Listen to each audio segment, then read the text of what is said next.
So well, our new topic is mass and weight.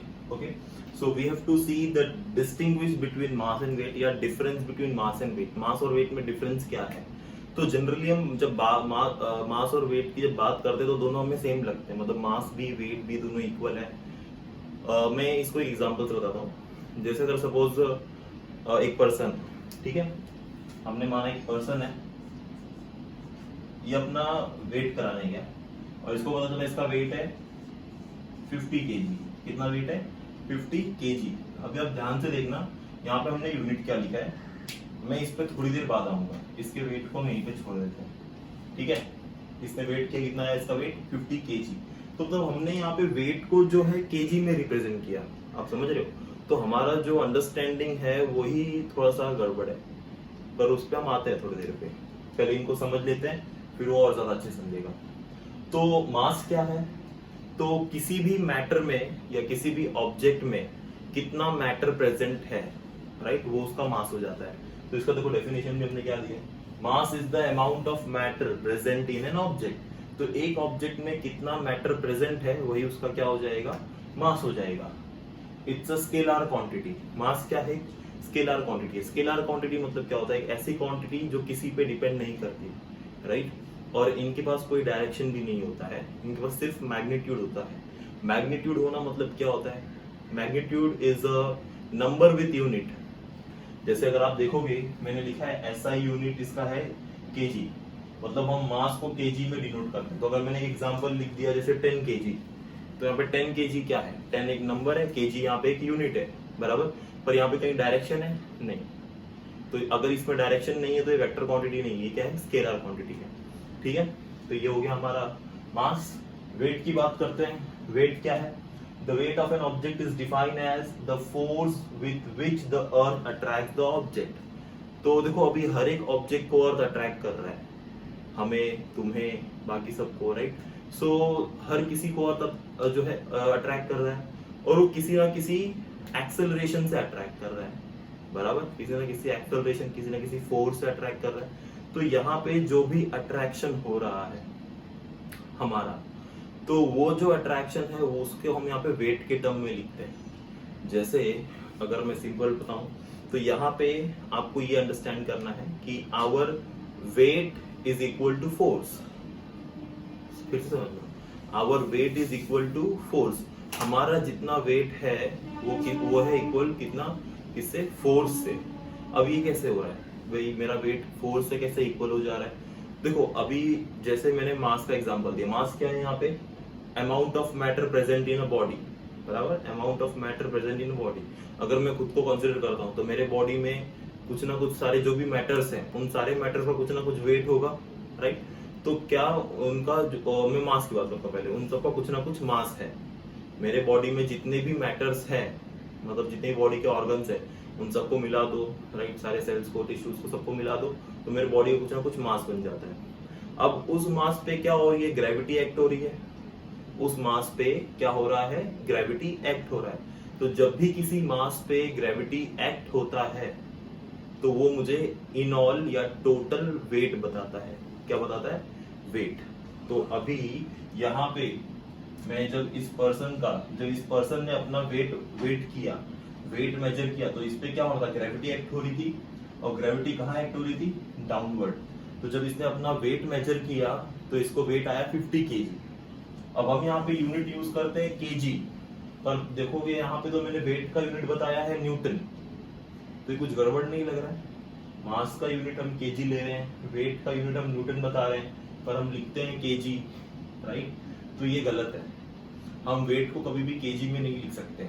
अच्छा, wait की unit मैंने Newton में क्यों बताई?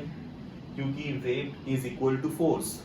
Wait is equals to force. कैसे ये फोर्स है? अभी देखो, मैंने बताया कि हमारे बॉडी पे जो भी मास है, राइट, मेरे बॉडी पे जितना भी मास है, मतलब मेरे बॉडी में जितने भी ऑर्गन्स है उन सबका मास, मैटर का मैंने मास मिला दिया तो मुझे टोटल मास मिलेगा मेरे बॉडी का।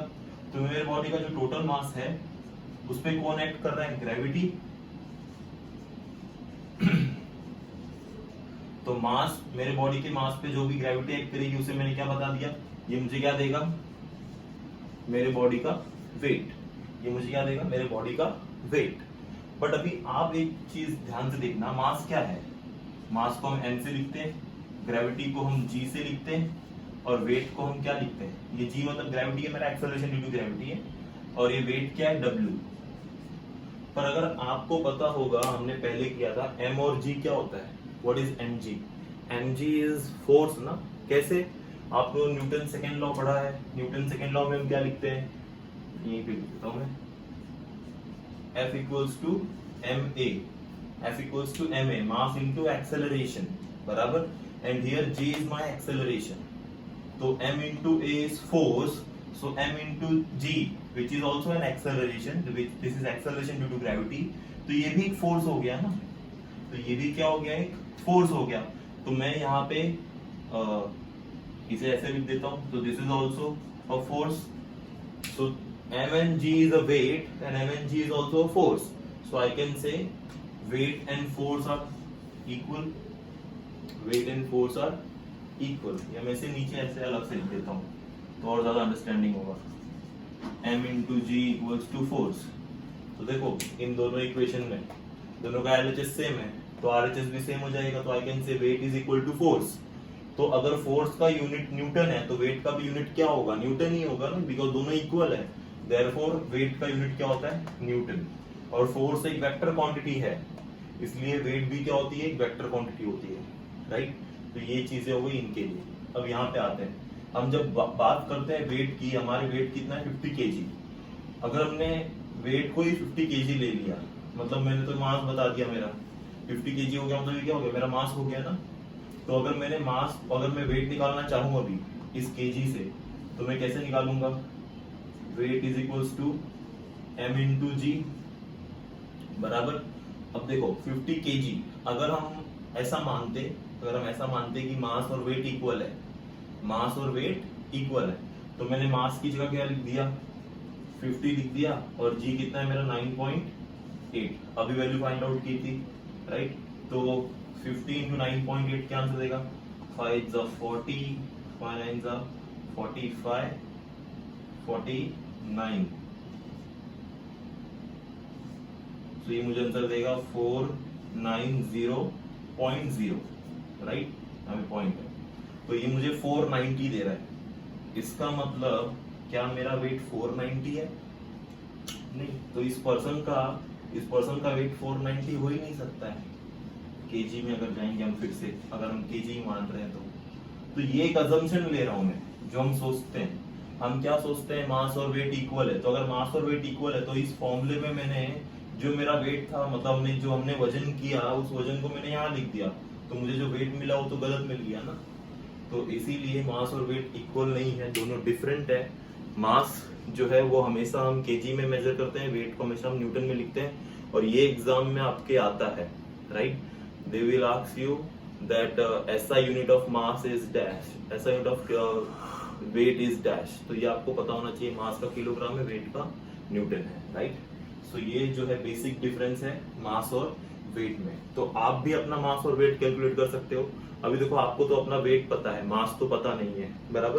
तो आप क्या करो, आपको अपना वेट पता है, जैसे मैं अभी एग्जांपल लेता हूँ, सपोज किसी एक स्टूडेंट का वेट है 60 kg। कितना है? 60 kg। अब अभी तो मैं फिर से गलती लिख रहा हूँ, उसको वेट हुआ तो न्यूटन हो गया, ठीक है। वेट क्या होगा? न्यूटन। एक पर्सन का वेट कितना है? 60 न्यूटन, बराबर। वो तो हम केजी करते हैं, बट वो न्यूटन होता है। कितना हो गया? 60 न्यूटन। बट उसे अपना मास पता करना, मतलब उसके बॉडी में जितने भी ऑर्गन्स हैं उन सबका टोटल मास कितना है, जो कि चेंज नहीं होगा अगर वो किसी भी प्लेनेट पे जाता है। बिकॉज आप देख सकते हो यहाँ पे कि वेट जो है वो किस पे डिपेंड करता है? जी के ऊपर। अगर ये जी वेरी हो जाएगी तो वेट भी वेरी हो जाएगा, बिकॉज मास तो चेंज होने वाला नहीं है, मास यहाँ पे कांस्टेंट है, बराबर। तो वेट 60 है, और जी तो हमें पता है प्लेनेट, हर प्लेनेट पे अलग अलग होता है। तो अभी इस प्लेनेट पे मैंने जी की वैल्यू अगर ले ली सपोज 9.8, अब मैं थोड़ा इजी करने के लिए 10 ले लेता हूँ, 9.8 नहीं लेता हूँ, तो मैं अप्रोक्सीमेट ले लेता हूँ कितना? 10 मीटर पर सेकेंड स्क्वायर। अब मुझे निकालना है मास, तो इजी है ना, इस फॉर्मूले में पुट करो, वेट की वैल्यू पुट करो 60, मास की वैल्यू पुट करो, मास तो नहीं पता, सॉरी, जी की वैल्यू पुट करो 10 को यहाँ लेके जाओ, डिवाइड हो जाएगा, तो आपको मास क्या मिल जाएगा? मास मिल जाएगा 60 डिवाइड बाय 10, आंसर आ जाएगा 6 kg। मतलब इस बच्चे का पूरे बॉडी का जो मास है, पूरे बॉडी में जो मैटर है वो सिर्फ 6 किलो है। तो वो किसी दूसरे प्लैनेट पे जाता है, सपोज अगर वो मून पे चले गया, अभी हम बोलते हैं ना मून पे लोग उड़ते हैं, तो मून पे लोग उड़ते क्यों है? मतलब उन लोग एक कदम यहाँ रखेंगे, दूसरा कदम कहीं और रखेंगे, तो ऐसे फ्लॉपिंग या हॉपिंग बोलते हैं, ऐसे ऐसे जाते हैं। तो ऐसे ऐसे क्यों हो रहा है? मतलब एक पर्सन यहाँ ऐसे पैर रखा, फिर एक पैर ऐसे रखा, फिर एक पैर ऐसे रखा, तो ये ऐसे क्यों चल रहे हैं हम लोग? ऐसे चलने का रीजन है क्योंकि वहां पे उनका जो वेट है वो कम हो जाता है, क्योंकि अर्थ के कंपैरिजन में मून की जो ग्रेविटी है वो 6 गुना कम है। तो अगर जी डिक्रीज हो जाएगी तो वेट भी डिक्रीज हो जाएगा, और वेट डिक्रीज हो जाएगा तो हम लोग को लाइटर फील होगा। समझ रहे हो? इस वजह से हॉपिंग करते हैं वहां पे। तो this is the reason. Okay, take a screenshot.